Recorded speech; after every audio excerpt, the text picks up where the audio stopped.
Hi friends, ഇന്ന് ഞാൻ നിങ്ങളായിട്ട് ഷെയർ ചെയ്യുന്നത് നല്ല ടേസ്റ്റി ആയിട്ടുള്ള ഒരു കണ്ണുവെച്ച പത്തിരിയുടെ റെസിപ്പിയാണ്. ഇത് കോഴിക്കോട്ടുകാരുടെ സ്പെഷ്യൽ ഐറ്റമാണ് കേട്ടോ. അവരുടെ ഒരു ട്രഡീഷണൽ ആയിട്ടുള്ള ഒരു ഐറ്റമാണിത്. അവരിതിന് പുതിയാപ്പിള പത്തിരി, സൽക്കാര പത്തിരി എന്നൊക്കെ പറയും. നല്ല ടേസ്റ്റിയാണ്. അപ്പോൾ ഇതെങ്ങനെ ചെയ്യുന്നത് നോക്കിയാലോ. ആദ്യം തന്നെ ഒരു ബൗളിൽ ഞാൻ 2.5 കപ്പ് ഗോതമ്പ് പൊടി എടുത്ത് വെച്ചിട്ടുണ്ട്. ഇതിലേക്ക് ആവശ്യത്തിനുള്ള ഉപ്പ് ചേർക്കുന്നുണ്ട്. ഇത് നമുക്ക് മൈദയിലും ഉണ്ടാക്കാം കേട്ടോ. മൈദയിലോ ഗോതമ്പ് പൊടിയിലോ നിങ്ങളുടെ ഇഷ്ടം പോലെ ചെയ്യാം. ഇതിലേക്ക് 1 ടേബിൾ സ്പൂൺ നെയ്യ് ചേർക്കുന്നുണ്ട്. നെയ്യ് തന്നെ ചേർക്കുക കേട്ടോ. ഓയിൽ ചേർക്കുകയാണെന്നുണ്ടെങ്കിൽ നമുക്ക് ഇത്രയും ഒരു ടേസ്റ്റ് കിട്ടൂല. അപ്പോൾ നിങ്ങൾക്ക് വേണമെന്നുണ്ടെങ്കിൽ ഒരു 2 ടേബിൾ സ്പൂണൊക്കെ വേണമെങ്കിൽ ചേർക്കാം നെയ്യ്. ഞാനിവിടെ 1 ടേബിൾ സ്പൂൺ മാത്രമേ എടുത്തിട്ടുള്ളൂ. ഇനി ഇതിലേക്ക് സാധാരണ പച്ചവെള്ളം ഒഴിച്ചിട്ട് നമ്മൾ പൂരിക്കൊക്കെ മാവ് കുഴച്ചെടുക്കുന്ന അതേപോലെ ഒന്ന് കുഴച്ചെടുക്കുക. നമ്മൾ പൂരി ഉണ്ടാക്കുന്നതൊക്കെ ആ ഒരു മാവിൻ്റെ ആ ഒരു പാകം തന്നെയാണ് നമുക്കിതിനും വേണ്ടത്. അപ്പോൾ കുറേശ്ശെ വെള്ളം ഒഴിച്ചിട്ട് നമുക്ക് നല്ല പോലെ ഇതൊന്ന് കുഴച്ച് മിക്സ് ചെയ്തെടുക്കാം.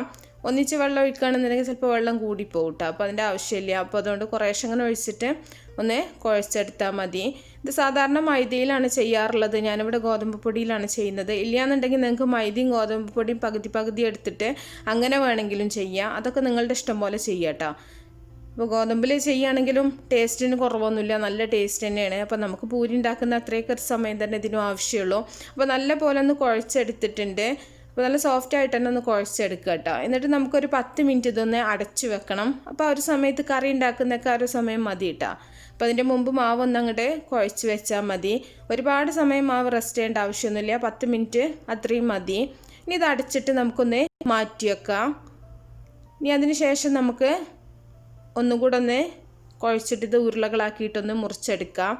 അപ്പോൾ കുറച്ച് കയ്യിലൊന്ന് ഓയിലൊന്ന് തടവിയതിന് ശേഷം നമുക്കിതൊന്ന് ഒന്നുകൂടെ ഒന്ന് കുഴച്ചെടുത്തിട്ട് ഓരോ ഉരുളകളാക്കിയിട്ടൊന്ന് മുറിച്ചെടുക്കാം. അപ്പോൾ സാധാരണ ചപ്പാത്തിയൊക്കെ ഉണ്ടാക്കുന്ന ആ ഒരു വലുപ്പത്തിലുള്ള ഉരുളകളാക്കിയിട്ടാണ് ഞാനിവിടെ ഉരുട്ടിയെടുക്കുന്നത് കേട്ടോ. നിങ്ങൾക്ക് അതിനേക്കാളും ചെറുത് വേണമെന്നുണ്ടെങ്കിൽ അങ്ങനെ ചെയ്യാം. വലുതോ ചെറുതോ നിങ്ങളുടെ ഇഷ്ടം പോലെ ചെയ്യാം. ഞാനിപ്പോൾ ഈ ഒരു വലുപ്പത്തിലാണ് മുറിച്ചെടുക്കുന്നത്. അപ്പോൾ വളരെ പെട്ടെന്ന് തന്നെ നമുക്ക് ഉണ്ടാക്കാമെന്ന് പറഞ്ഞാൽ പൂരിയാകുമ്പോൾ നമുക്കൊന്ന് പരത്തിയിട്ട് വേഗം ഫ്രൈ ചെയ്തെടുക്കാം. ഇത് നമ്മൾ ഒന്ന് പരത്തിയിട്ട് ചെറുതായിട്ടൊന്ന് 2 പ്രാവശ്യം മടക്കിയൊക്കെ കൊടുത്തിട്ട് വേണം ചെയ്യാൻ കേട്ടോ. മടക്ക് ചപ്പാത്തിയൊക്കെ ഉണ്ടാക്കുന്ന ആ ഒരു രീതിയിൽ തന്നെയാണ് ഇത് ചെയ്യുന്നത്. പക്ഷെ ഇത് നമ്മൾ ഫ്രൈ ചെയ്തെടുക്കുകയാണ്. മടക്ക് ചപ്പാത്തി നമ്മൾ ചുട്ടെടുക്കുകയാണല്ലോ. അപ്പോൾ അത്രയേ ഉള്ളൂ വ്യത്യാസം. അപ്പോൾ ചപ്പാത്തി പൂരിയൊക്കെ ഉണ്ടാക്കുന്ന ചില ദിവസങ്ങളിൽ നമുക്കിതുപോലൊക്കെ ചെയ്യാം. പക്ഷെ കഴിക്കാൻ പൂരിനേക്കാളും നല്ല ടേസ്റ്റ് ഉണ്ട്. ഇപ്പോൾ എല്ലാം ഒന്ന് ഉരുട്ടിയെടുത്തിട്ടുണ്ട്. ഇനി നമുക്ക് സാധാരണ ചപ്പാത്തിയൊക്കെ പരത്തുന്ന പോലെ തന്നെ പൊടി ഇട്ടിട്ട് ഒന്ന് പരത്തിയെടുക്കാം. ഒരുപാട് വലുതാക്കിയിട്ട് പരത്തേണ്ട ആവശ്യമൊന്നുമില്ല കേട്ടോ. ചെറുതായിട്ടൊന്ന് പരത്തിയതിന് ശേഷം നമുക്കിത് ഓയിൽ തേച്ചിട്ടൊന്ന് മടക്കി കൊടുക്കണം.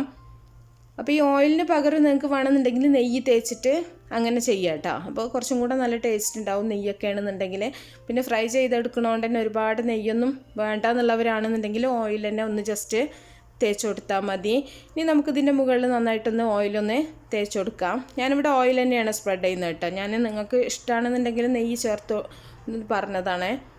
അപ്പോൾ നല്ല പോലെ ഓയിലൊന്ന് പുരട്ടി കൊടുത്തതിന് ശേഷം 2 ഭാഗത്തുനിന്ന് ഇതുപോലെ നമ്മളൊന്ന് മടക്കി കൊടുക്കുന്നുണ്ട്.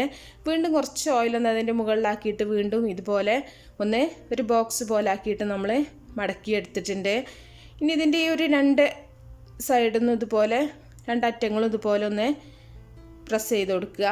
അപ്പോൾ കാണുമ്പോൾ നല്ലൊരു സ്ക്വയർ ബോക്സ് പോലെയാണ് നമുക്ക് തോന്നുക.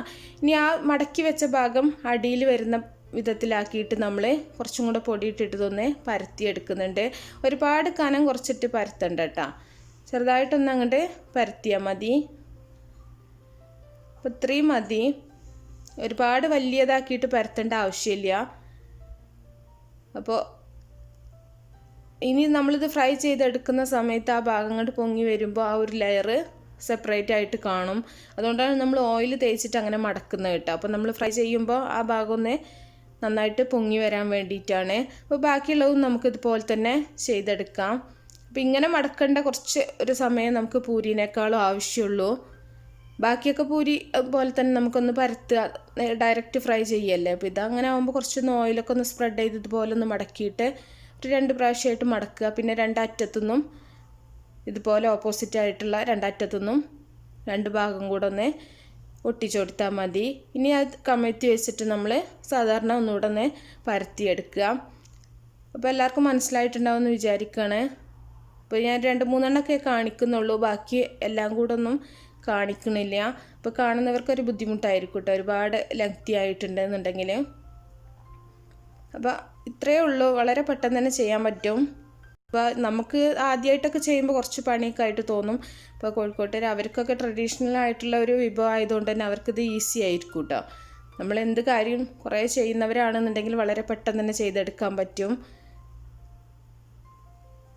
അപ്പോൾ എല്ലാം നമുക്കിതുപോലെ തന്നെ ഒന്ന് പരത്തിയിട്ട് ഓയിലിൽ ഫ്രൈ ചെയ്തെടുക്കാം. ഇത് ശരിക്കും ചുട്ടെടുക്കാനും പറ്റും കേട്ടോ. ഇത് നമ്മൾ ചപ്പാത്തിയൊക്കെ ചുടുന്ന പോലെ ചുട്ടിട്ട് കുറച്ച് ഓയിലോ നെയ്യോ അതിൻ്റെ മുകളിലാക്കിയിട്ട് 2 ഭാഗം ഒന്ന് മൊരിച്ചെടുക്കുന്ന അങ്ങനെയും ചെയ്യാറുണ്ട്. പക്ഷെ ഫ്രൈ ചെയ്തെടുക്കുമ്പോഴാവും കൂടുതൽ ടേസ്റ്റ്. അപ്പോൾ അത് നിങ്ങൾക്ക് ഇഷ്ടമാണെന്നുണ്ടെങ്കിൽ ചുട്ടെടുക്കുകയും ചെയ്യാം. ചപ്പാത്തിയൊക്കെ ചുടുന്ന പോലെ ചുട്ടെടുത്താൽ മതി. പിന്നെ ലാസ്റ്റ് നമ്മൾ ചപ്പാത്തിൻ്റെ മുകളിലൊക്കെ ഓയിലോ നെയ്യോ ഒന്ന് കുറച്ച് ഒഴിച്ചു കൊടുക്കുന്ന ആ ഒരു രീതിയിൽ തന്നെ നമുക്കിത് ചുട്ടെടുക്കാനും പറ്റും. അപ്പോൾ എല്ലാം നമ്മളിതുപോലെ തന്നെ ചെയ്തിട്ടുണ്ട്. ഇതുപോലെ മടക്കുക കേട്ടോ, അത് നിർബന്ധമായിട്ടും ചെയ്യാം. അപ്പോൾ പരത്തി വെച്ചത് നമുക്ക് ചൂടായ ഓയിലിൽ ഓരോന്നായിട്ട് ഇട്ടിട്ട് ഫ്രൈ ചെയ്തെടുക്കുക. സാധാരണ പൂരിയൊക്കെ ഫ്രൈ ചെയ്യുന്ന പോലെ തന്നെയാണ്. അപ്പോൾ നമ്മൾ നന്നായിട്ട് ചൂടായിട്ട് വേണം ഓയിലിലേക്ക് ഇട്ട് കൊടുക്കാനായിട്ട്. ജസ്റ്റ് ഒന്ന് ചട്ടകം വെച്ചിട്ടൊന്ന് പ്രസ് ചെയ്ത് കൊടുക്കുകയാണെന്നുണ്ടെങ്കിൽ നന്നായിട്ട് അങ്ങോട്ട് പൊങ്ങി വരും. സാധാരണ നമ്മൾ പൂരിക്കൊക്കെ ചെയ്യുന്ന പോലെ തന്നെയാണ്.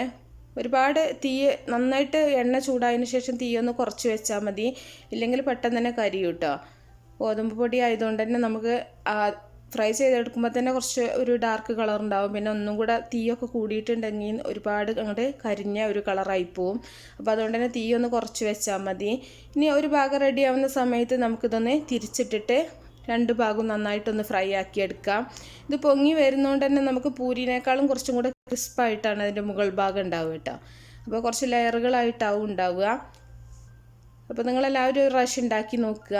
അപ്പോൾ കോഴിക്കോട്ടുകാരൊക്കെ ആരെങ്കിലും കാണുന്നുണ്ടെന്നുണ്ടെങ്കിൽ ഇതിൻ്റെ ഈ ഒരു പേരെങ്ങനെ വന്നു എന്നുള്ളതാണ് കേട്ടോ. കണ്ണുവെച്ച പത്തിരി, എന്തൊരു ഷേപ്പിൻ്റെ ഒരു ഇതുകൊണ്ടാണ് അങ്ങനെ പറയണത് അറിയില്ല. അവർക്കതിൻ്റെ കഥകളൊക്കെ അറിയുണ്ടാവും. പക്ഷെ നമ്മൾ കാണുമ്പോൾ ഇതിൻ്റെ പേര് എങ്ങനെ ഇതിന് വന്നു എന്നുള്ളതാണ് കേട്ടോ. ശരിക്കും നമുക്ക് കണ്ടാലും മടക്ക് ചപ്പാത്തിയൊക്കെ ഫ്രൈ ചെയ്തെടുക്കുന്ന ആ ഒരു ഇതുപോലെ തന്നെയാണ്. പക്ഷെ കഴിക്കാൻ നല്ല ടേസ്റ്റ് ഉണ്ട്. അപ്പോൾ ഇത് ചിക്കൻ കറിയുടെ കൂടെ ബീഫ് കറിയുടെ കൂടെ ഒക്കെ കഴിക്കുകയാണെങ്കിൽ കുറച്ചും കൂടെ നല്ല ടേസ്റ്റ് ഉണ്ടാവും. ഇനി വെജിറ്റേറിയൻസ് ആണെന്നുണ്ടെങ്കിൽ നിങ്ങൾക്ക് വെജിറ്റേറിയൻ ആയിട്ടുള്ള എന്ത് കറിയുടെ കൂടെ കഴിക്കാം കേട്ടോ. പൂരിക്കുള്ള എന്ത് കറിൻ്റെ കൂടെ നമുക്കിത് കഴിക്കാമെന്നാണ്. അപ്പോൾ എല്ലാവരും ഉണ്ടാക്കി നോക്കുക. അപ്പോൾ ഉണ്ടാക്കി നോക്കുന്ന സമയത്ത് നിങ്ങളുടെ അഭിപ്രായങ്ങളൊക്കെ അറിയിക്കുക കേട്ടോ. അപ്പോൾ ബാക്കിയുള്ളത് മുഴുവൻ നമുക്കിതുപോലെ തന്നെ ഫ്രൈ ചെയ്തെടുക്കാം. പ്രത്യേകിച്ച് പണിയൊന്നുമില്ല. ഓരോന്നായിട്ട് അല്ലെങ്കിൽ ഓരോന്ന് പരത്തി വെച്ചിട്ട് ആ ഒരു സമയം കൊണ്ട് തന്നെ നമുക്ക് ഓരോന്ന് ഫ്രൈ ചെയ്തെടുക്കുകയും ചെയ്യാം. ഇല്ലെന്നുണ്ടെങ്കിൽ ഒന്നിച്ച് അങ്ങോട്ട് പരത്തി വെച്ചിട്ട് ഫ്രൈ ചെയ്തെടുത്താലും മതി. അതൊക്കെ ഓരോരുത്തരുടെ സൗകര്യം പോലെ ചെയ്യാം. അപ്പോൾ എല്ലാവരും ഉണ്ടാക്കി നോക്കിയിട്ട് നിങ്ങളുടെ അഭിപ്രായങ്ങളൊക്കെ അറിയിക്കുക. അതുപോലെ ഇഷ്ടപ്പെട്ട തീർച്ചയായിട്ടും നിങ്ങൾ ലൈക്ക് ചെയ്യാൻ മറക്കരുത്. അപ്പോൾ നിങ്ങളുടെ സമയത്തിനനുസരിച്ചിട്ട് ബാക്കിയുള്ള റെസിപ്പീസൊക്കെ കണ്ടു നോക്കുക. അപ്പോൾ നിങ്ങൾക്ക് യൂസ്ഫുൾ ആണെന്നുണ്ടെങ്കിൽ ഷെയർ ചെയ്യാനും കൂടി മറക്കരുത് കേട്ടോ. അപ്പോൾ നിങ്ങളുടെ മാക്സിമം സപ്പോർട്ട് ചെയ്യുക. അപ്പോൾ നല്ല നല്ല റെസിപ്പികളൊക്കെ ആയിട്ട് നമുക്ക് അടുത്തൊരു വീഡിയോയിൽ കാണാം. ഓക്കേ.